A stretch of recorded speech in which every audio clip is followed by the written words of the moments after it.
प्राणों से प्यारे विद्यार्थियों, साथियों, आज हम चर्चा करेंगे राजा राम मोहन राय के राजनीतिक विचार। यस डियर स्टूडेंट्स, ध्यान दें, राजा राम मोहन राय के राजनीतिक विचार। ध्यान दें, राजा राम मोहन राय के राजनीतिक विचार। बेटा, जब आप किसी प्रकार की प्रतियोगिता परीक्षा में बैठते हैं तो निश्चित रूप में राजा राम मोहन राय से संबंधित प्रश्न आपसे पूछा जाता है, और उसमें भी विशेषकर राजा राम मोहन राय के राजनीतिक विचारों के ऊपर आपसे प्रश्न पूछा जाता है। जैसे आपसे पूछ लिया जाएगा कि आधुनिक राजनीतिक चिंतन के जनक कौन है? राजा राम मोहन राय हैं। राष्ट्रीय पत्रकारिता के जनक कौन है आधुनिक युग के संदर्भ में? राजा राम मोहन राय हैं। संवैधानिक आंदोलन के जनक कौन है? राजा राम मोहन राय हैं। इस तरीके से अनगिनत प्रश्न बनते हैं। तो आज हम इन सब के ऊपर चर्चा करेंगे। सबसे पहले आप टॉपिक का नाम नोट करेंगे, राजा राम मोहन राय के राजनीतिक विचार। अब बेटा, राजा राम मोहन राय के राजनीतिक विचार मैं आपको समझाऊं, इसके लिए सबसे पहले मैं डायग्राम का प्रयोग करूंगा, और डायग्राम के माध्यम से आपको मैं राजा राम मोहन राय के राजनीतिक विचारों को समझाने का प्रयास करूंगा। यहाँ पर जितने भी ये नोट्स हैं मैंने सारे के सारे आपके लिए तैयार कर दिए हैं। इनके माध्यम से आप राजा राम मोहन राय के राजनीतिक विचारों को बेहतर तरीके से समझ सकते हैं। तो सबसे पहले हम डायग्राम का प्रयोग करेंगे। डायग्राम से राजा राम मोहन राय के राजनीतिक विचारों को हम समझेंगे। चलिए बेटा, अब ध्यान दें, मैं आपको एक बहुत महत्वपूर्ण सूत्र दे रहा हूँ, जरा ध्यान दीजिएगा। आप भले ही प्राचीन भारतीय राजनीतिक चिंतन का अध्ययन करें, या आधुनिक भारतीय राजनीतिक चिंतन का अध्ययन करें, या पश्चिमी राजनीतिक चिंतन का अध्ययन करें, सबके लिए एक सूत्र दे रहा हूं, नोट करें। क्या बेटा? देखो, सबसे पहले मूल बात यहां यह आती है कि राजनीतिक चिंतन होता ही क्या है। नोट करें, राजनीतिक चिंतन होता ही क्या है, किसे कहा जाता है राजनीतिक चिंतन? बेटा, राजनीतिक चिंतन का सीधा सा अर्थ है, अब राजनीतिक चिंतन का अर्थ लेंगे तो फिर भले वो भारत की बात हो या पश्चिम की बात हो, पूर्व की बात हो, पश्चिम की बात हो, एक ही अर्थ होगा। तो राजनीतिक चिंतन का सीधा सा अर्थ ये होता है, नोट करेंगे, बहुत बेहतर तरीके से मैं आपको समझा रहा हूं। यहां सीधा सा अर्थ होता है क्या? राज्य संबंधी, बेटा नोट करेंगे, राज्य संबंधी मौलिक विषयों पर, राज्य संबंधी मौलिक विषयों पर जो चिंतन मनन किया जाता है। नोट करेंगे, राज्य संबंधी मौलिक विषयों पर जो चिंतन मनन, जरा गौर कीजिएगा, यहाँ चिंतन मनन किया जाता है, चिंतन मनन किया जाता है, विचार विमर्श किया जाता है, उसे ही राजनीतिक चिंतन कहा जाता है। क्या कहा है मैंने यहाँ पर? ध्यान दें, राज्य संबंधी, बेटा यहाँ ध्यान दें, मूल बात यहाँ ये आ रही है, राज्य संबंधी मौलिक विषयों पर जो चिंतन मनन किया जाता है उसे राजनीतिक चिंतन कहा जाता है। अब भले ही ये प्राचीन भारत की बात हो, प्राचीन भारतीय राजनीतिक चिंतन की बात हो, आधुनिक भारतीय राजनीतिक चिंतन की बात हो, या पश्चिम के राजनीतिक चिंतन की बात हो, पाश्चात्य राजनीतिक चिंतन का अध्ययन करें आप, तो राजनीतिक चिंतन किसे कहा जाता है, इसका अभिप्राय प्रत्येक विद्यार्थी को मालूम होना चाहिए। तो बेटा, राजनीतिक चिंतन का क्या अर्थ हुआ? राज्य, नोट करेंगे आप, राज्य संबंधी मौलिक विषयों पर जो चिंतन मनन किया जाता है, जो चिंतन मनन किया जाता है उसे ही क्या कहा जाता है? राजनीतिक चिंतन कहा जाता है। अब राज्य संबंधी मौलिक विषय में क्या आएगा? राज्य संबंधी मौलिक विषय में इसका जो विचार करेंगे वो ये बताएंगे कि भाई राज्य की उत्पत्ति कैसे होती है, राज्य का क्या उद्देश्य है, राज्य का कार्य क्षेत्र क्या हो, है? राज्य अपने आप में साध्य है कि साधन है, फिर राज्य के अंग है, राज्य के अंगों के बारे में बताएंगे, राज्य कितने अंगों, प्राचीन भारत में राज्य के 7 अंग माने जाते थे, सप्तांग सिद्धांत दिया गया है। आधुनिक समय में राज्य के 4 तत्व माने जाते हैं, जनसंख्या, निश्चित भूभाग, सरकार और संप्रभुता। तो निश्चित रूप में इसके बारे में चर्चा की जाती है, और इसी के साथ में राज्य के जो 4 तत्व आधुनिक समय माने जाते हैं, जनसंख्या, निश्चित भूभाग, सरकार और संप्रभुता, और सरकार के बारे में भी फिर विचार दिए जाएंगे कि सरकार के 3 अंग हैं, जैसे व्यवस्थापिका, कार्यपालिका, न्यायपालिका, तो इन तीनों का आपसी संबंध क्या होगा, इन सब के ऊपर जो चिंतन मनन किया जाता है वह ही राजनीतिक चिंतन कहलाता है। मुझे विश्वास है यहाँ तक आप ये बात समझ गए होंगे। ठीक है बेटा, अब नेक्स्ट डायग्राम बनाएं। बेटा सबसे पहले आपको, चूंकि अब हमें राजा राम मोहन राय को समझना है, तो राजा राम मोहन राय के बारे में एक डायग्राम बनाएंगे पुनः। राजा राम मोहन राय मूलतः एक धार्मिक चिंतक है। नोट करेंगे, मूलतः क्या है बेटा, ये एक धार्मिक चिंतक है। जरा ध्यान दें, आपको समझना है क्या है बेटा, ये मूलतः एक धार्मिक चिंतक। अब बेटा राजा राम मोहन राय मूलतः एक धार्मिक चिंतक हैं। अब धार्मिक चिंतक हैं तो इसका मतलब ये है कि राजा राम मोहन राय के राजनीतिक, आर्थिक, सामाजिक, शिक्षा संबंधी जो विचार हैं उन सभी के ऊपर इनके धार्मिक विचारों का प्रभाव पड़ा है। यस, नोट करेंगे क्या कहा है मैंने, राजा राम मोहन राय मूलतः, जैसे मनु धर्मशास्त्री थे मूलतः, ऐसे ही आधुनिक समय में राजा राम मोहन राय मूलतः एक धार्मिक चिंतक हैं। और धार्मिक चिंतक है तो इसके अंतर्गत इन्होंने एकेश्वरवाद की धारणा दी। मैंने आपको समझाई थी धार्मिक चिंतन के अंतर्गत एकेश्वरवाद का अर्थ क्या है कि सृष्टि का मूल तत्व है, सृष्टि की सत्ता एक ही है, एक ईश्वर ही है, पूरी मानव जाति का ईश्वर एक ही है।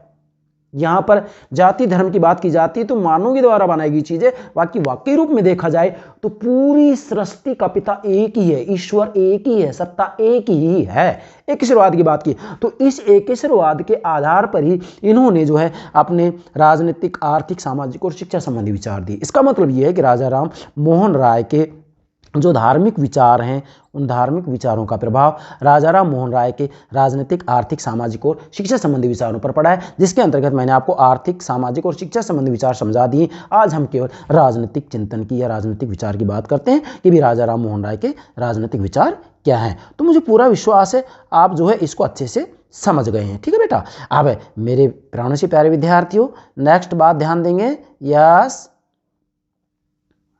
यहां तक क्लियर हो गया कि भाई राजा राम मोहन राय मूलतः एक धार्मिक चिंतक है और धार्मिक चिंतक होने के कारण इनके धार्मिक विचारों का प्रभाव राजा राम मोहन राय के सभी विचारों पर पड़ा है, चाहे वो सामाजिक विचार हो, चाहे वो आर्थिक विचार हो, यस, चाहे वो जो है आर्थिक विचार हो, शिक्षा संबंधी विचार हो, सब पर पड़ा है। राजनीतिक विचार भले कोई भी, मतलब सामाजिक विचार हो, राजनीतिक विचार हो, आर्थिक विचार हो, शिक्षा संबंधी विचार हो, सब पर इनके धार्मिक विचारों का प्रभाव पड़ा है। दो बातें हो गई, डायग्राम दो बन गया। अब तीसरा डायग्राम बनेगा, बहुत महत्वपूर्ण डायग्राम है बेटा, वो क्या कि जब हम आधुनिक राजनीतिक चिंतन का अध्ययन करते हैं, नोट करेंगे डायग्राम भी, आधुनिक राजनीतिक चिंतन का अध्ययन करते हैं, आधुनिक राजनीतिक चिंतन का अध्ययन करते हैं बेटा, नोट करेंगे आधुनिक राजनीतिक चिंतन का अध्ययन करते हैं, आधुनिक राजनीतिक चिंतन का अध्ययन करते हैं ना बेटा। तो इस आधुनिक राजनीतिक चिंतन को हम मुख्यतया दो बिंदुओं के आधार पर समझ सकते हैं। कैसे? जैसे पहला बिंदु तो ये बनता है, जैसे इसके अंतर्गत राजा राम मोहन राय आएंगे, दादा भाई नौरोजी आएंगे, हैं, गोपाल कृष्ण गोखले आएंगे। और गोपाल कृष्ण गोखले ने तो उदारवादी धारा का नेतृत्व भी किया है, जिसको कि उदार राष्ट्रवादी धारा कहा जाता है। तो पहले जिसके अंतर्गत विशेषकर उदार राष्ट्रवादी धारा आती है, उदार राष्ट्रवादी धारा आती है, तो इसके अंतर्गत राजा राम मोहन राय हैं, गोपाल कृष्ण गोखले, दादा भाई नौरोजी हैं, महादेव गोविंद रानाडे, क्या महादेव गोविंद रानाडे आते हैं।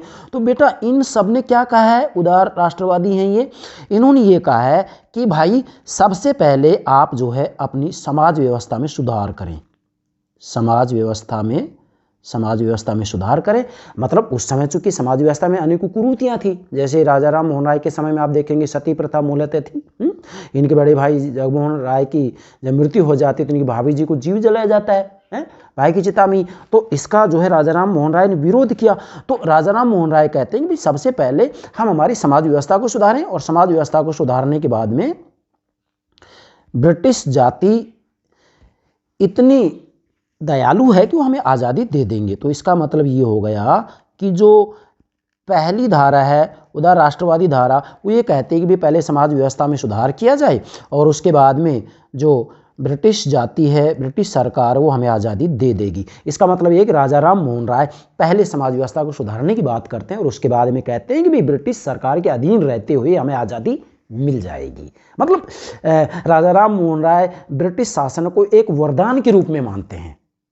उनका कहना है कि ब्रिटिश शासन हमारे लिए एक वरदान है, इससे हमारा विकास होगा, भारत मध्य युग के अंधकार से निकलेगा, यहाँ पर राजा राम मोहन राय तलक दे रहे हैं। क्या दे रहे हैं? तलक दे रहे हैं। इसके बाद में इसी के अंतर्गत हम दूसरी बात ले रहे हैं। दूसरी बात ये है, इसके अंतर्गत आएगा उग्र राष्ट्रवादी विचारधारा। उग्र राष्ट्रवादी विचारधारा। बेटा उग्र राष्ट्रवादी विचारधारा के जो मुख्य नेता हैं वो कौन है? लोकमान्य बाल गंगाधर तिलक। वैसे 3 है इसमें, लाल बाल पाल।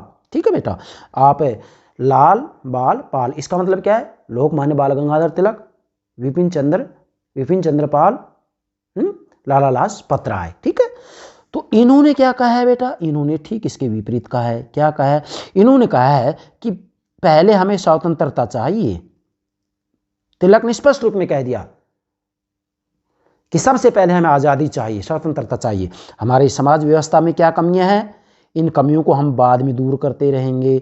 मतलब ये कह रहे हैं कि भाई समाज व्यवस्था में कमियां हैं, ये बात सत्य है, तिलक इस बात को स्वीकार कर रहे हैं। लेकिन तिलक ने कहा कि पहले हमें आज़ादी चाहिए, हमारी समाज व्यवस्था में कमियां हैं, कुरीतियां हैं, बुराइयां हैं, इनको हम बाद में दूर करते रहेंगे। इसका मतलब इन दोनों में डिफरेंस क्या है, अंतर क्या है? अंतर ये है कि उदार राष्ट्रवादी विचारधारा जिसके नेता गोपाल कृष्ण गोखले हैं और इसी के साथ में इसके समर्थक राजा राम मोहन राय भी हैं, महादेव गोविंद रानडे भी हैं, है ना, दादा भाई नौरोजी भी हैं। तो इनका कहना है कि पहले समाज व्यवस्था को सुधार लो, उसके बाद में ब्रिटिश सरकार हमें आज़ादी दे देगी, है ना। और ये कहते हैं कि ब्रिटिश सरकार हमारे लिए वरदान है। लेकिन दूसरी तरफ उग्र राष्ट्रवादी विचारधारा इसके नेता लोकमान्य बाल गंगाधर तिलक हैं, इनका कहना है कि पहले हमें आज़ादी चाहिए, समाज व्यवस्था में सुधार बाद में हम करते रहेंगे। और इन्होंने कहा है कि ब्रिटिश शासन हमारे लिए वरदान नहीं है, बल्कि हमारे लिए क्या है, अभिशाप है। तो इसको भी आप डायग्राम के रूप में नोट कर सकते हैं। कैसे नोट करेंगे बेटा? ये उदार राष्ट्रवादी धारा है, तो यहाँ पर ये जो ब्रिटिश शासन है, ब्रिटिश शासन को क्या मानते हैं? ये वरदान। नोट करेंगे बेटा, ये सारी बातें समझने के बाद में आपको राजा राम मोहन राय को समझने में दिक्कत ही नहीं आएगी। और जो उग्र राष्ट्रवादी धारा है, ये लाल बाल पाल तीनों ही, इसके नेता लोकमान्य बाल गंगाधर तिलक हैं। उग्र राष्ट्रवादी धारा के नेता कौन है? लोकमान्य बाल गंगाधर तिलक। ये जो है ब्रिटिश शासन क्या मानते हैं बेटा? अभिशाप। यस, अभिशाप मानते। इनका कहना है कि ब्रिटिश शासन केवल केवल केवल हमारा अहित करती है। जरा ध्यान दीजिएगा, और इस डायग्राम के माध्यम से आप राजा राम मोहन राय के राजनीतिक विचारों को बेहतर से बेहतर तरीके से समझ सकते हैं। तो मुझे पूरा विश्वास है आप यहाँ तक ये बात क्लियर रूप में समझ गए होंगे। अब हम केवल केवल राजा राम मोहन राय की बात करते हैं। बेटा यदि देखा जाए तो वास्तव में राजा राम मोहन राय पश्चिम के अंतर्गत जो व्यक्तिवाद, ये व्यक्तिवादी विचारधारा थी बेटा, इससे प्रभावित हुए थे। लेकिन इसके साथ में जो राजा राम मोहन राय हैं, राजा राम मोहन राय ने कहा कि भाई जो व्यक्तिवादी विचारधारा है इसका हम अंधानुकरण नहीं कर सकते, मतलब इसमें कुछ संशोधन करना जरूरी है। और संशोधन क्या किया इन्होंने? जैसे व्यक्तिवादी विचारधारा तो जो है व्यक्ति की स्वतंत्रता की बात करती है। किसकी बात करती है? व्यक्ति की स्वतंत्रता की बात करती है। व्यक्ति की स्वतंत्रता की बात करती है। लेकिन राजा राम मोहन राय का कहना है कि भाई हम व्यक्तिवाद का अंधानुकरण नहीं करेंगे, और हम तो जो प्राचीन भारतीय राजनीतिक चिंतन की बातें हैं उसको स्वीकार करेंगे। प्राचीन भारतीय राजनीतिक चिंतन के अंतर्गत ये बात आई थी, मैंने आपको मनु कौटिल्य शुक्र जब समझाया तो उस समय कहा भी था कि प्राचीन भारतीय राजनीतिक चिंतन में इस बात को स्वीकार किया गया था कि व्यक्ति के कल्याण के लिए, प्रजा कल्याण के लिए, जनहित के लिए, प्रजा वर्ग के लिए राज्य को हस्तक्षेप करना जरूरी है। अर्थात राज्य के द्वारा समाज व्यवस्था में अर्थव्यवस्था में हस्तक्षेप जरूरी है। इसका मतलब ये होगा कि राजा राम मोहन राय ने आधुनिक भारतीय राजनीतिक चिंतन को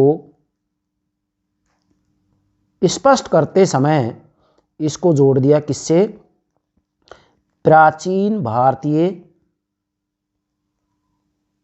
राजनीतिक चिंतन।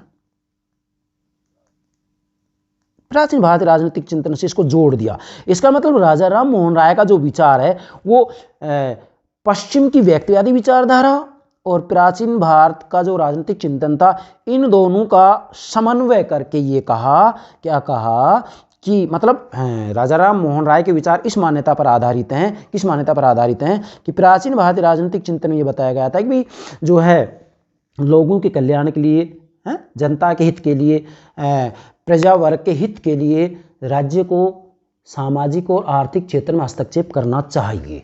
जबकि व्यक्तिवादी विचारधारा कहती है कि भाई राज्य को हस्तक्षेप की नीति अपनानी चाहिए।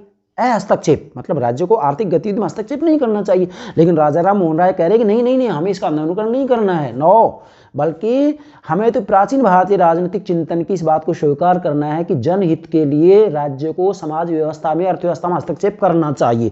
इसका मतलब जो है राजा राम मोहन राय ने व्यक्तिवाद और प्राचीन भारतीय राजनीतिक चिंतन का समन्वय करते हुए ये बात बताई, क्या बताई कि जन कल्याण के लिए, नोट करेंगे, किसके लिए, जन कल्याण के लिए, जन कल्याण के लिए राज्य के द्वारा यस समाज व्यवस्था और अर्थव्यवस्था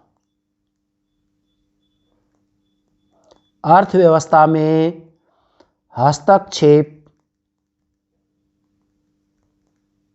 किया जा सकता है, राजा राम मोहन राय कह रहे हैं। जबकि व्यक्तिवादी विचारधारा कहते हैं कि भाई आर्थिक गतिविधि में राज्य को हस्तक्षेप नहीं करना चाहिए। व्यक्तिवादी विचारधारा राज्य को एक आवश्यक बुराई मानती है, लेकिन राजा राम मोहन राय इस बात को स्वीकार नहीं कर रहे हैं और ये कह रहे हैं कि प्रजा के हित के लिए समाज व्यवस्था में, अर्थव्यवस्था में राज्य के द्वारा हस्तक्षेप किया जाना चाहिए। इसका मतलब राजा राम मोहन राय ने व्यक्तिवादी विचारधारा और प्राचीन भारतीय राजनीतिक चिंतन की इस मान्यता का समन्वय किया कि भाई समाज व्यवस्था में और अर्थव्यवस्था में राज्य के द्वारा हस्तक्षेप किया जा सकता है। ठीक है बेटा। और यहाँ पर विशेषकर जो राजा राम मोहन राय हैं, राजा राम मोहन राय ने अपने जो विचार दिए हैं, जो राजनीतिक विचार दिए हैं, इसके ऊपर विशेष जो प्रभाव पड़ा है वो बेंथम के विचारों का प्रभाव पड़ा। जेरेमी बेंथम जो कि इंग्लैंड के उपयोगितावादी विचारक है, बेंथम की जो उपयोगितावादी विचारधारा है, क्या, बेंथम की जो उपयोगितावादी विचारधारा है या उपयोगितावाद दर्शन है, उपयोगितावादी दर्शन है, मतलब बेंथम की उपयोगितावाद का जो दर्शन है, उपयोगितावादी जो विचारधारा है, इसका प्रभाव पड़ा। और इस बात को इन्होंने स्वीकार करते हुए स्पष्ट रूप में कह दिया कि भाई जन कल्याण के लिए राज्य को समाज व्यवस्था में, अर्थव्यवस्था में हस्तक्षेप करना जरूरी है। तो इस उपयोगितावाद के आधार पर राजा राम मोहन राय ने स्पष्ट कर दिया, क्या स्पष्ट कर दिया, कि अगर समाज की प्रथाएं, परंपराएं व्यक्ति का हित करती हैं तो प्रथाओं, परंपराओं को बदला जा सकता है। और इसी आधार पर राजा राम मोहन राय ने सती प्रथा का विरोध किया और ये तर्क दिया कि जब पति की मृत्यु हो जाती है तो पत्नी को जीवित जलाया जाता है, तो पत्नी की मृत्यु होने पर पति को भी जीवित जलाया जाना चाहिए, अगर ये प्रथा अच्छी है तो। इसलिए राजा राम मोहन राय ने कहा कि जिन प्रथाओं और परंपराओं से व्यक्ति को सुख नहीं मिलता है, व्यक्ति को दुख मिलता है, ऐसी प्रथा और परंपराओं को समाप्त कर दिया जाना चाहिए। क्योंकि उपयोगितावादी विचारधारा का आधारभूत वाक्य क्या है, अधिकतम लोगों का अधिकतम सुख। उपयोगितावाद का जनक कौन है, उपयोगितावादी विचारधारा का जनक कौन है, जेरेमी बेंथम। मैंने उपयोगितावादी विचारधारा को अच्छे से आपको समझा दिया है, पश्चिमी राजनीतिक चिंतन में आप देख सकते हैं। फिर से बोल रहा हूं, उपयोगितावादी विचारधारा का जनक कौन है, यस, जेरेमी बेंथम। और जेरेमी बेंथम की उपयोगितावादी विचारधारा या उपयोगितावादी दर्शन का प्रभाव राजा राम मोहन राय पर पड़ा है। अर्थात उपयोगितावादी विचारधारा ये कहती है कि व्यक्ति को, सरकार को वो कार्य करना चाहिए जिससे अधिक से अधिक लोगों को सुख की प्राप्ति हो, व्यक्ति को भी वो कार्य करना चाहिए जिससे उसको ज़्यादा से ज़्यादा सुख की प्राप्ति हो, सरकार को भी कानून बनाने चाहिए जिससे ज़्यादा से ज़्यादा लोगों को सुखों की प्राप्ति हो। ये उपयुक्तवादी दर्शन का आधारभूत वाक्य है, क्या, अधिकतम लोगों का अधिकतम सुख। तो इसका प्रभाव जो है राजा राम मोहन राय के ऊपर पड़ा है। आपको ये बात अच्छे से नोट कर लेनी, मुझे विश्वास है यहाँ तक आप इस बात को अच्छे से समझ गए होंगे। ठीक है बेटा। अब इसके बाद में जो हम नेक्स्ट बात करेंगे वो नेक्स्ट बात क्या होगी बेटा, नेक्स्ट बात ये होगी कि भाई राजा राम मोहन राय के जो राजनीतिक विचार हैं उन राजनीतिक विचारों को हम कैसे समझें। बेटा राजा राम मोहन राय के राजनीतिक विचारों को समझने का सबसे अच्छा उत्तर ये है कि इसको सबसे पहले हम 2 भागों में विभाजित करेंगे। कितने भागों में विभाजित करेंगे, 2 भागों में विभाजित करेंगे। यस, दो भागों में विभाजित करेंगे। कितने भागों में? दो भागों में विभाजित करेंगे बेटा। सबसे पहले तो इसमें जो पहला पार्ट आपको बनाना है वो ये बना है क्या कि राजनीतिक चिंतन की पृष्ठभूमि और स्रोत क्या है। मतलब राजा राम मोहन राय के राजनीतिक चिंतन की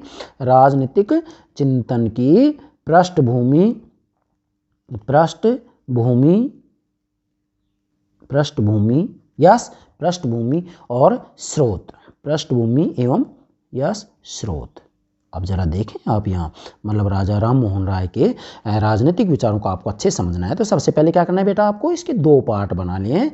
पहला क्या है? राजनीतिक चिंतन की पृष्ठभूमि एवं इसके स्रोत। बेटा यहाँ मूल बात ये आ रही है कि वास्तविक रूप में राजा राम मोहन राय के राजनीतिक चिंतन की जो पृष्ठभूमि ये है कि राजा राम मोहन राय ने पश्चिम की, नोट करेंगे, पश्चिम की व्यक्तिवादी विचारधारा कि इस बात का अंधानुकरण नहीं किया क्या कि राज्य को आर्थिक गतिविधियों में हस्तक्षेप नहीं करना चाहिए।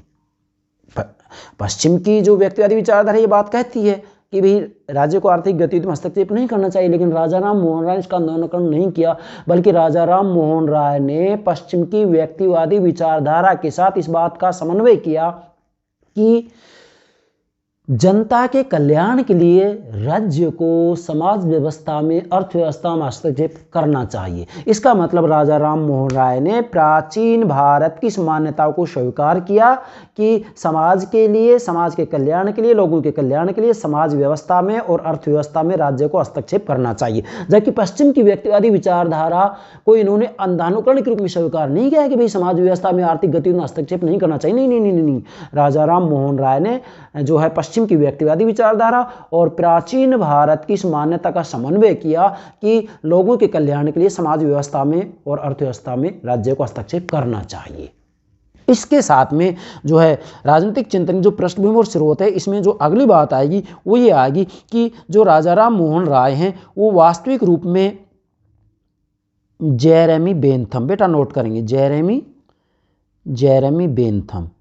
जेरेमी बेंथम की जो व्यक्तिवादी विचारधारा है, इन्होंने मतलब वास्तव में इसके ठीक विपरीत देखा जाए तो उपयुक्तवादी विचारधारा प्रस्तुत की है। अर्थात व्यक्तिवादी विचारधारा तो पश्चिम में थी, लेकिन जेरेमी बेंथम की जो विचारधारा है वो क्या है? उपयुक्तवाद। और उपयुक्तवाद का आधारभूत वाक्य क्या है? अधिकतम लोगों का अधिकतम सुख। तो राजा राम मोहन राय के ऊपर जो प्रभाव पड़ा है वो किसका पड़ा है बेटा? जेरेमी बेंथम का। मतलब राजा राम मोहन राय के ऊपर किसका प्रभाव पड़ा है? जेरेमी बेंथम की उपयुक्तवादी विचारधारा का। और उपयुक्तवादी विचारधारा क्या कहते हैं कि सरकार को वो कानून बनाने चाहिए जिससे कि अधिकतम लोगों का अधिकतम सुख हो, है ना। तो इसका प्रभाव जो है राजा राम मोहन राय के ऊपर पड़ा। इसका मतलब राजा राम मोहन राय के राजनीतिक विचारों के स्रोत की बात आती है तो विशेषकर जेरेमी बेंथम का इनके ऊपर प्रभाव पड़ा है। ठीक है, तो पहला पार्ट होगा। अब दूसरा पार्ट क्या है बेटा? दूसरा पार्ट हमने क्या लिया है? राजा राम मोहन राय के जो है राजनीतिक विचार, मतलब प्रमुख राजनीतिक विचार, नोट करेंगे,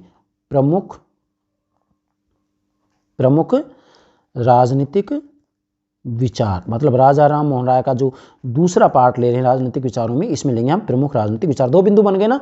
पहला बिंदु तो क्या होगा? राजनीतिक चिंतन की पृष्ठभूमि स्रोत। और दूसरा बिंदु क्या बनाएंगे? प्रमुख राजनीतिक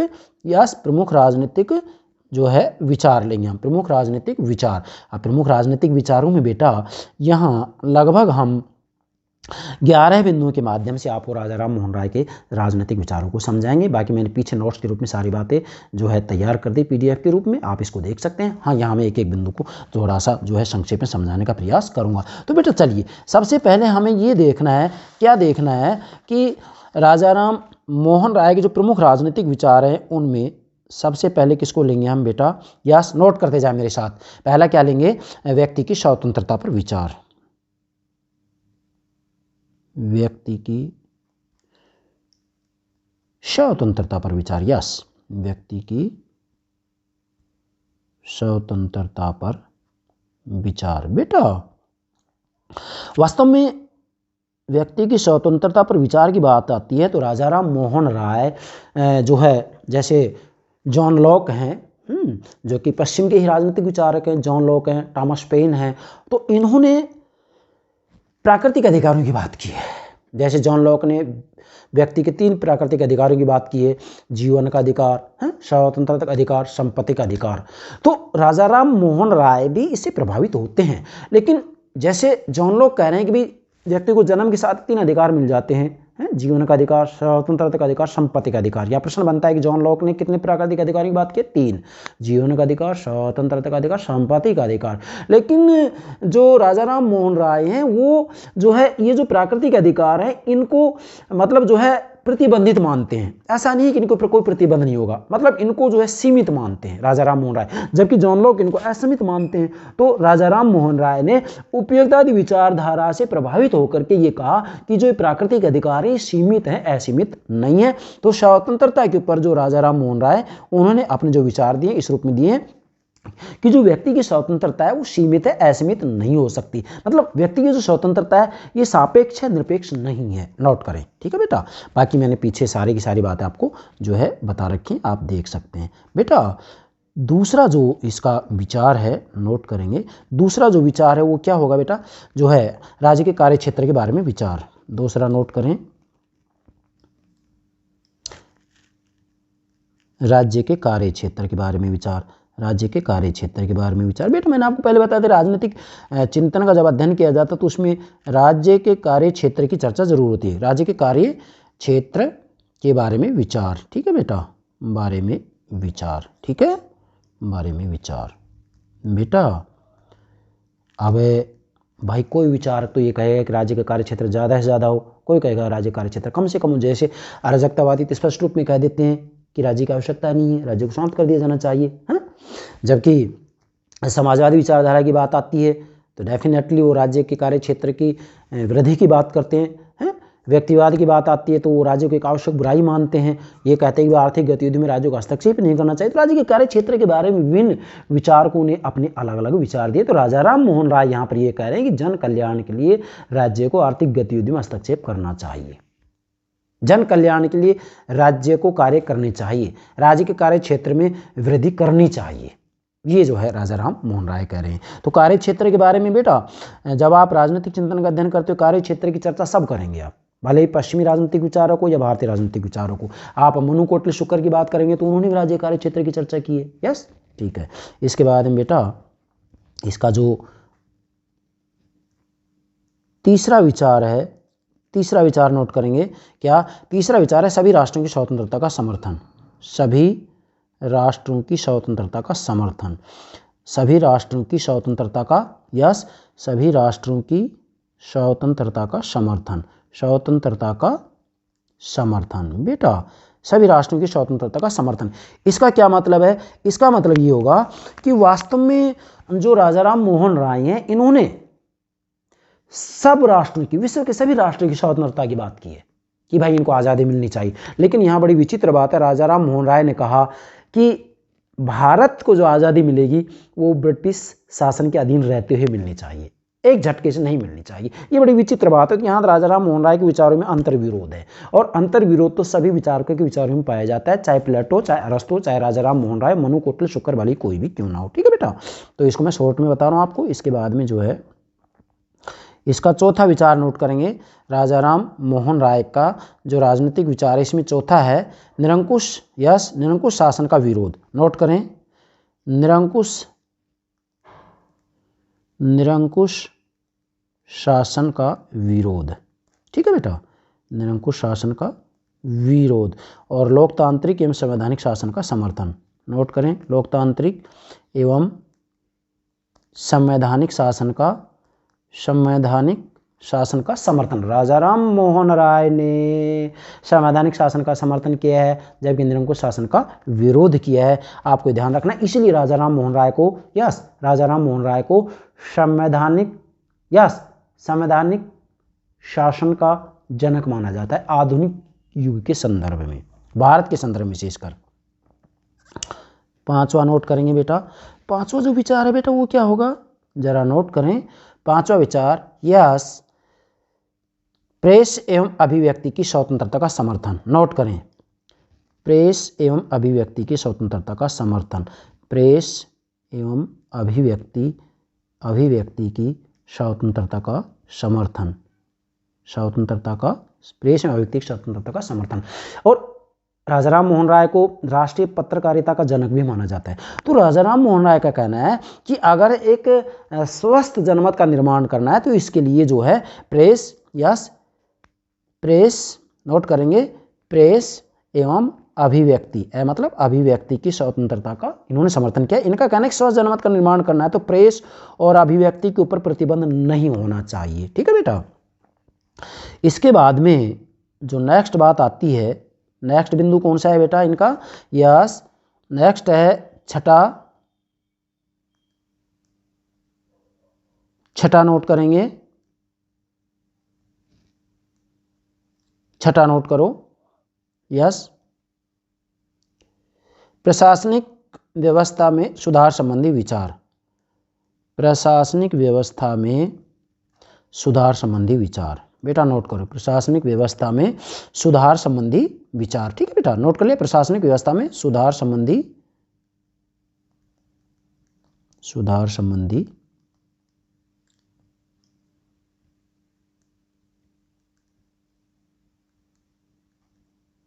अब राजा राम मोहन राय ने स्पष्ट रूप में कह दिया कि भाई प्रशासनिक व्यवस्था में सुधार किया जाना चाहिए। प्रशासनिक व्यवस्था में क्या कमी थी कि राजा राम मोहन राय के समय में भारत के जो प्रशासनिक पद थे, जो ऊंचे पद थे, उनके ऊपर यूरोपियों की नियुक्ति की जाती थी और उनको ऊंचा वेतन दिया जाता था और ईमानदारी से काम भी नहीं करते थे। तो राजा राम मोहन राय ने यहाँ तर्क दिया कि भारत के जो प्रशासनिक पद हैं, भारतीय प्रशासनिक सेवा के जो पद है, इनके ऊपर भारतीयों की नियुक्ति की जानी चाहिए और एक कम वेतन में भी काम करेंगे और इसके साथ में अच्छा काम भी करेंगे, ईमानदारी से काम भी करेंगे, तो इससे हमारा धन बच जाएगा, है ना। दूसरी तरफ इन्होंने तर्क दिया कि भाई सेना को बहुत ज़्यादा खर्च हो रहा है, सेना की संख्या बढ़ाई जा रही है, तो राजा राम मोहन राय ने कहा कि सेना की संख्या भी कम की जानी चाहिए। इसी के साथ में जो है एक किसानों की एक आरक्षित सेना का गठन किया जाना चाहिए, जिससे कि जब कभी संकट आए तो ऐसी स्थिति में पूरी की पूरी जो आरक्षित सेना है वो जो है देश की सीमाओं की रक्षा कर सके। इन्होंने अब यहां दुनिया भर के तर्क दिए, मैंने केवल संकेत की बात की है बेटा। इसके बाद हम बेटा नेक्स्ट नोट करेंगे, सातवां है विधि एवं न्याय व्यवस्था पर विचार। सातवां है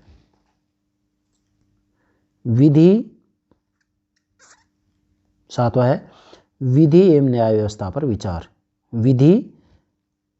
विधि नोट करें, विधि, यस विधि एवं, नोट करो बेटा, विधि एवं यस न्याय व्यवस्था, विधि एवं न्याय व्यवस्था पर विचार। बेटा राजा राम मोहन राय ने अपने राजनीतिक विचारों के अंतर्गत स्पष्ट रूप में विधि व्यवस्था और न्याय व्यवस्था की बात की और विधि व्यवस्था के अंतर्गत इन्होंने स्पष्ट रूप में कह दिया कि भाई वास्तव में देखा जाए तो फौजदारी और दीवानी मुकदमों की चर्चा की जानी चाहिए। इसी के साथ में जनहित के संदर्भ में जो है विधियों का निर्माण किया जाना चाहिए। तो ये थोड़ा संक्षेप में आपको देख लेना है। इसके बाद में जो है इनका जो आठवां विचार है, नोट करें बेटा, आठवां विचार क्या होगा, नोट करें, विधि एवं न्याय व्यवस्था होगी। आठवां धर्मनिरपेक्ष दृष्टिकोण की शुरुआत। धर्मनिरपेक्ष, बेटा नोट करें, बहुत महत्वपूर्ण बात है ये, धर्मनिरपेक्ष, नोट करें, धर्मनिरपेक्ष दृष्टिकोण की शुरुआत, दृष्टिकोण की यस शुरुआत। राजा राम मोहन राय ने किसी धर्म विशेष को प्रधानता नहीं दी, बल्कि उन्होंने स्पष्ट रूप में कह दिया कि पूरी मानव जाति का एक ही धर्म है और धर्म मानवता है। इसका मतलब राजा राम मोहन राय ने एक प्रकार से धर्मनिरपेक्ष दृष्टिकोण की शुरुआत की थी। ठीक है, और हमारे संविधान के अंतर्गत इस बात को स्वीकार भी किया गया है, धर्मनिरपेक्ष दृष्टिकोण ही अपनाया गया है। ठीक है बेटा, इसके बाद में नौवां नोट करें, यूरोप वासियों को या यूरोप वासियों के भारत में बसने का समर्थन। यस, नौवां नोट करेंगे, यूरोप वासियों के, नोट करो बेटा, यूरोप वासियों के भारत में बसने का समर्थन, भारत में बसने का समर्थन, भारत में बसने का समर्थन किया राजा राम मोहन राय। इसका कारण क्या है? इसका कारण ये है कि राजा राम मोहन राय का कहना है कि जब जो यूरोपीय हैं ये यदि भारत में रहेंगे तो ऐसी स्थिति में क्या होगा कि भारत में जो अंधविश्वास फैला हुआ है, मध्य के अंधकार में जो भारतीय फंसे हुए हैं, इससे भारतीय बाहर निकलेंगे। इसलिए इन्होंने कहा है कि यूरोपियों को भारत में बसने दिया जाए और इससे क्या होगा कि भारतीय लोगों का आधुनिकीकरण होगा और ये विवेक से निर्णय लेना सीख जाएंगे, बुद्धि से निर्णय लेना सीख जाएंगे। इसलिए इन्होंने इसका समर्थन किया। इसके बाद में 10वां ब्रिटिश शासन के प्रति राय का झुकाव। 10वां है ब्रिटिश, नोट करो बेटा, ब्रिटिश शासन के प्रति, नोट करो बेटा इसको, राय का झुकाव। इसका मतलब क्या है? झुकाव। इसका मतलब ये है बेटा कि जो राजा राम मोहन राय हैं इन्होंने स्पष्ट कर दिया, ये क्या कर दिया कि भाई ब्रिटिश शासन हमारे लिए वरदान है और हम इस समय ऐसी स्थिति में हैं कि अगर हमें आज़ादी मिल भी जाएगी तो हम देश को संभाल नहीं पाएंगे, क्योंकि हमारी समाज व्यवस्था में अनेकों कुरीतियाँ हैं, हम अर्थव्यवस्था की दृष्टि से बहुत कमज़ोर हैं। इसलिए इन्होंने तर्क दिया, क्या तर्क दिया कि भाई जो ब्रिटिश शासन है वो हमारे लिए वरदान है और ब्रिटिश शासन के अधीन रहते हुए जब हम सक्षम हो जाएंगे, जब हम सत्ता संभालने लायक हो जाएंगे तो ये लोग हमें आज़ादी दे देंगे। इसलिए उन्होंने ब्रिटिश शासन को एक प्रकार से हमारे लिए वरदान माना और ब्रिटिश शासन का इन्होंने समर्थन किया। इसके बाद में अंतिम जो 11वां है, 11वां विचार, अंतिम 11वां जो विचार है बहुत महत्वपूर्ण है। नंबर 1 इसमें है, 3 बातें लेंगे हम। सार्वभौमिक धर्म, मतलब राजा राम मोहन राय ने सार्वभौमिक धर्म की बात की, क्योंकि इनका धार्मिक विचार क्या था? एकेश्वरवाद। और एकेश्वरवाद में कहा कि पूरी दुनिया का एक ही ईश्वर है, तो इस आधार पर इन्होंने कहा कि पूरी दुनिया का एक ही धर्म है, मतलब इन्होंने सार्वभौमिक धर्म की बात की। इसी के साथ में इन्होंने जो है मानवतावाद की बात की, और मानवतावाद की बात की तो इन्होंने स्पष्ट रूप में कह दिया कि भाई जाति के आधार पर लोगों को नहीं बांटा जा सकता, बल्कि पूरी दुनिया की एक ही जाति और वह है मानवता। और इसी के साथ मानवता के साथ साथ इन्होंने अंतर्राष्ट्रवाद का भी समर्थन किया, अंतर्राष्ट्रवाद का भी क्या किया? इन्होंने समर्थन किया। ठीक है बेटा, तो ये राजा राम मोहन राय के राजनीतिक विचारों के लिए हमने आपको 11 बिंदुओं के माध्यम से समझाया। इन 11 बिंदुओं के माध्यम से आप इसे अच्छे से समझ सकते हैं। इसके बाद में जो है राजा राम मोहन राय के जो राजनीतिक विचार हैं बेटा, इनकी जो है आलोचना भी की जाती है। ठीक है, क्या की जाती है? इनकी आलोचना भी की जाती है। ठीक है, आलोचना भी की जाती है। ठीक है, अब आलोचना क्या है? देखो, आलोचना का मैं एक सूत्र देता हूँ। आलोचना का सबसे अच्छा तरीका ये क्या है? सबसे अच्छा तरीका बेटा, कोई भी विचारक विशेष क्यों ना हो, सबसे पहली बात तो ये है कि उसके विचारों में अंतर्विरोध होता है। क्या होता है? अंतर्विरोध होता है। मतलब कोई भी विचारों को दो तरफा बात करता है, तो राजा राम मोहन राय भी यहाँ दो तरफा बात कर रहे हैं। क्या कर रहे हैं? सबसे पहली बात तो ये कह रहे हैं, क्या कह रहे हैं कि भाई जो यूरोपियन हैं उनको भारत में बसने दिया जाए, इसी के साथ में जो दुनिया के राष्ट्र राज्य उनको आज़ादी दी जाए, है ना। लेकिन यहाँ अंतर्विरोध ये है कि यूरोप के राष्ट्रों के बारे में कह रहे हैं, एशिया के राष्ट्रों के बारे में कह रहे हैं कि भाई इनको आज़ादी दी जानी चाहिए, लेकिन भारत की आज़ादी की बात क्यों नहीं कर रहे हैं? अंतर्विरोध। दूसरी तरफ यदि देखा जाए तो राजा राम मोहन राय का अंतर्विरोध ये भी है। क्या अंतर्विरोध है? कि वास्तव में एक तरफ तो ये कह रहे हैं, क्या कह रहे हैं कि भाई एकेश्वरवाद की बात कर रहे हैं, पूरी दुनिया का एक ही धर्म है, लेकिन दूसरी तरफ यदि देखा जाए तो इस बात का विरोध भी कर रहे हैं। किस रूप में? पीछे आपको 11 बिंदु मैंने दिए, उसके अंतर्गत ये सारी बातें आप देख सकते हैं। तो पहला तो आप इसमें लिखेंगे अंतर्विरोध है, मतलब राजा राम मोहन राय के विचारों के अंतर्गत अंतर्विरोध है। अंतर्विरोध मैंने आपको बता दिया है। जैसे एक तरफ तो ये कह रहे हैं कि भाई विश्व के सभी राष्ट्र राज्यों को आज़ादी दी जाए, लेकिन भारत की आज़ादी की बातें कर ही नहीं रहे हैं। आज़ादी की बात कहाँ कर रहे हैं? तो अंतर्विरोध हो गया। और अगर आगे इनकी बात देखी जाए तो अंतर्विरोध ये है कि एक तरफ तो ये कह रहे हैं कि भाई व्यक्तिवादी विचारधारा है, व्यक्तिवादी विचारधारा है, तो व्यक्तिवादी विचारधारा के अंधानुकरण के लिए मना कर रहे हैं। लेकिन दूसरी तरफ क्या कर रहे हैं ये कि एक तरफ तो उपयुक्तवाद जो है, उपयुक्तवाद की जो दर्शन या विचारधारा है, इसका जो भौतिक दर्शन है इसको भी स्वीकार कर रहे हैं। इसके साथ में जो है ये आदर्शवाद है, आदर्शवाद है, आदर्शवाद का जो नैतिक दृष्टिकोण है इसको भी स्वीकार कर रहे हैं। तो एक तरीके से घालमेल कर रहे हैं। अब जो घालमेल कर रहे हैं तो इससे कहा जा सकता है कि ये इनके विचारों में कमियां हैं, तो इस आधार पर भी इनके विचारों की आलोचना की जा सकती है।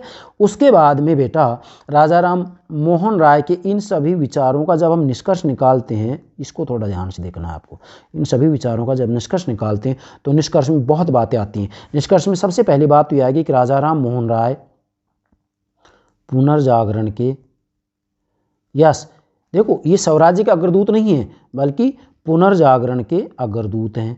नोट करें क्या है बेटा, ये अग्रदूत हैं। किसके?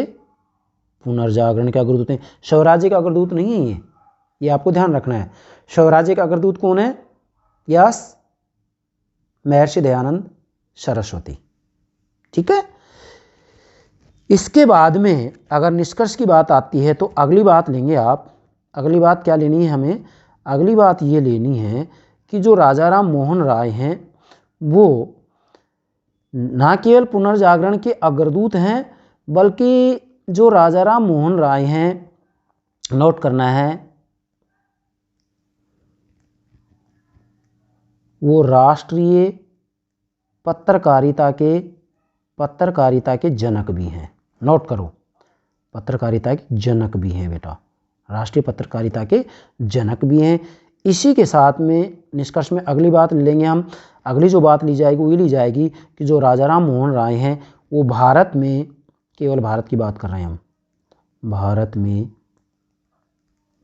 में संवैधानिक आंदोलन के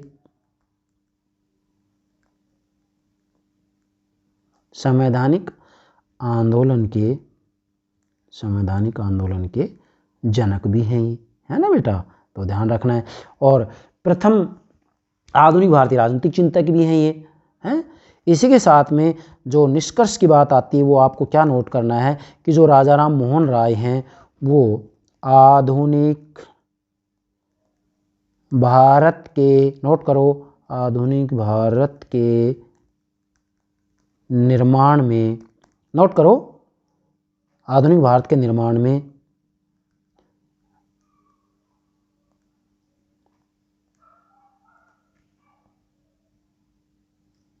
राजनीतिक विचारों ने, मतलब राजा राम मोहन राय के राजनीतिक विचारों ने एक तरह से नींव के पत्थर की भूमिका निभाई है। क्या? नींव के, नोट करो, नींव के पत्थर की भूमिका निभाई है, नींव के पत्थर की भूमिका निभाई है। बहुत महत्वपूर्ण बात है, बहुत महत्वपूर्ण बात है बेटा, ये भूमिका निभाई है बेटा। वास्तव में अगर राजा राम मोहन राय उस समय अपने विचार नहीं देते तो क्या आगे चल करके उदार राष्ट्रवादी धारा तैयार हो जाती, और उदार राष्ट्रवादी धारा तैयार नहीं होती तो राष्ट्रवादी धारा कहाँ से आती। इसलिए इन्होंने वास्तविक रूप में देखा जाए तो जो है आधुनिक भारत के निर्माण में राय के राजनीतिक विचारों ने नींव के पत्थर की भूमिका निभाई है। नोट कर लेंगे, क्या निभाई है? नींव के पत्थर की भूमिका निभाई है। तो इसके आधार पर आप राजा राम मोहन राय की जो है राजनीतिक विचारों को बेहतर तरीके से समझ सकते हैं। यहाँ पर मैंने आपको ये सारी बातें अच्छे समझा दी हैं।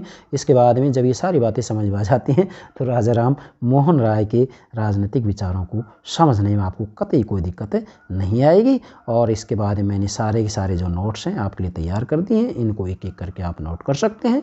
ये सारी बातें मैंने यहाँ बता दी हैं। यहाँ मैं एक बार जो है आपको इसके जो राजनीतिक विचार हैं इसकी चर्चा एक बार पुनः कर देता हूँ, बिंदु रूप में समझाने के लिए मैंने सारी बातें समझा दी हैं। चलिए बेटा, अब जैसे इसके दो पार्ट हो गए ना राजनीतिक चिंतन के, तो पहला तो ले लेंगे राजनीतिक चिंतन की पृष्ठभूमि, राजनीतिक चिंतन की, यस, राजनीतिक चिंतन की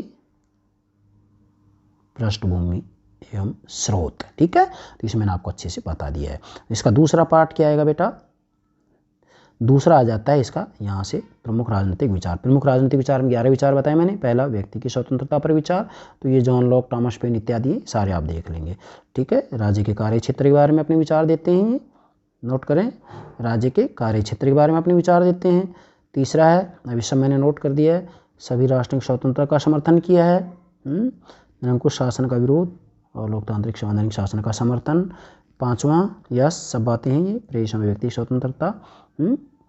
छठा, नोट कर लेंगे इसको, छठा है, यस, प्रशासनिक व्यवस्था में सुधार संबंधी विचार। यहाँ पर ये सारी बातें मैंने नोट कर दी हैं, ABC, ये आप नोट कर लेंगे, एग्जाम पूछा जाता है। 7वां है विधि एवं न्याय व्यवस्था पर विचार, ये सारी बातें नोट कर लेंगे।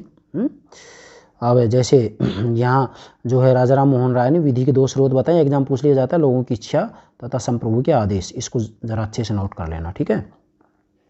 इसके बाद में ये सारे के सारे नोट कर लेंगे। 8वां जो इनका विचार है वो धर्मनिरपेक्ष दृष्टिकोण की शुरुआत की इन्होंने, और यहाँ पर ये सारी बातें मैंने जो है आपको समझा दी, सारा का सारा आप देख सकते हैं। इसके बाद में जो है, ठीक है बेटा, यहाँ तक क्लियर हो गया। और 9वां है यूरोप वासियों के भारत में बसने का समर्थन किया इन्होंने। 10वां ब्रिटिश शासन के प्रति राजा राम मोहन राय का झुकाव। और इसके बाद में जो अंतिम 11वां है वह सार्वभौमिक धर्म, मानवतावाद तथा अंतर्राष्ट्रवाद का समर्थन। ये जो 11 बिंदु, इन 11 बिंदुओं के आधार पर आप राजा राम मोहन राय के राजनीतिक विचारों को समझ सकते हैं, ठीक है बेटा। और इसके बाद में राजा राम मोहन राय के जो विचार हैं, इन विचारों की आलोचना इसके आधार पर समझ लेंगे। जैसे मान लीजिएगा यहाँ पर जो है, एक तो ये आ गया कि भारत के लिए उन्होंने ब्रिटिश शासन की अधीनता को एक वरदान माना है, जो कि गलत है ना। इसी के साथ में यहाँ पर जो अगली बात आती है वो बात ये आती है कि 1857 के स्वतंत्रता संग्राम के रूप में जो प्रकट होता है, इसको ये नहीं समझ पाते, इस तूफान को इन्होंने नहीं समझा है ना। और फिर राजा राम मोहन राय ब्रिटिश शिक्षा एवं अंग्रेजी भाषा के समर्थक थे, लेकिन इसके अधिकांश भारतीयों में अपनी संस्कृति के प्रति हीनता की भावना उत्पन्न की, ठीक है।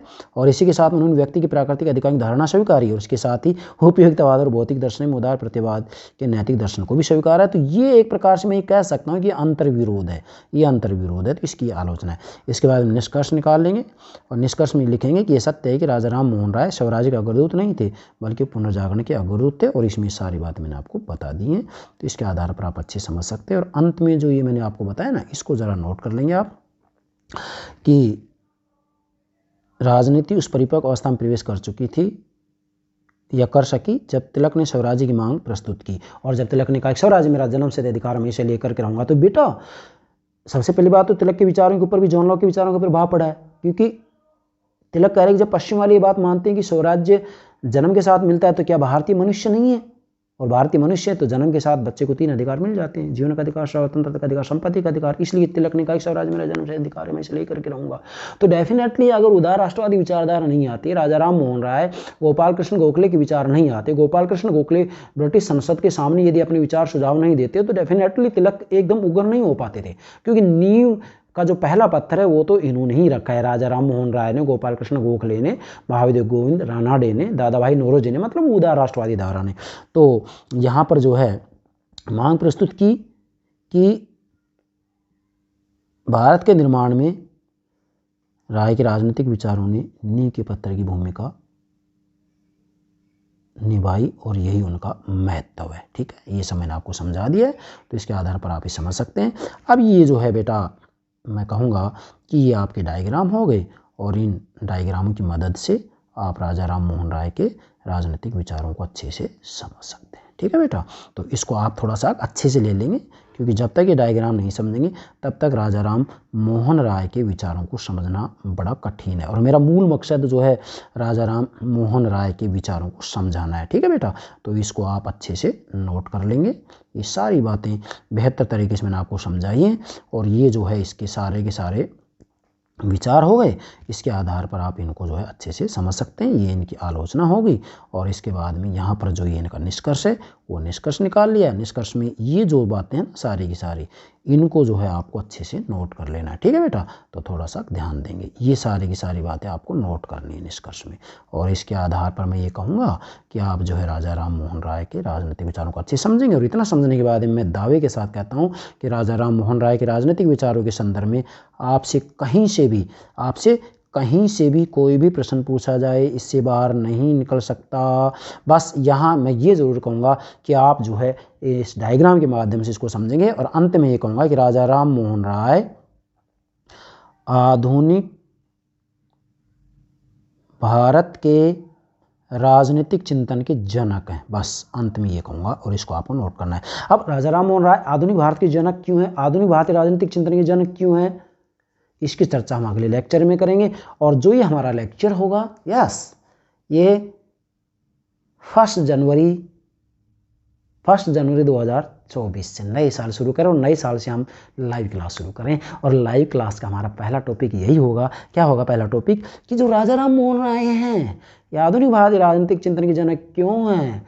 क्या राजा राम मोहन राय ने पूर्व और पश्चिम में समन्वय किया है? क्या राजा राम मोहन राय ने परंपरा और आधुनिकता में समन्वय किया है? पूर्व पश्चिम मतलब परंपरा और आधुनिकता, पूर्व परंपरा पश्चिम आधुनिकता। तो क्या राजा राम मोहन राय ने पूर्व और पश्चिम में समन्वय किया है?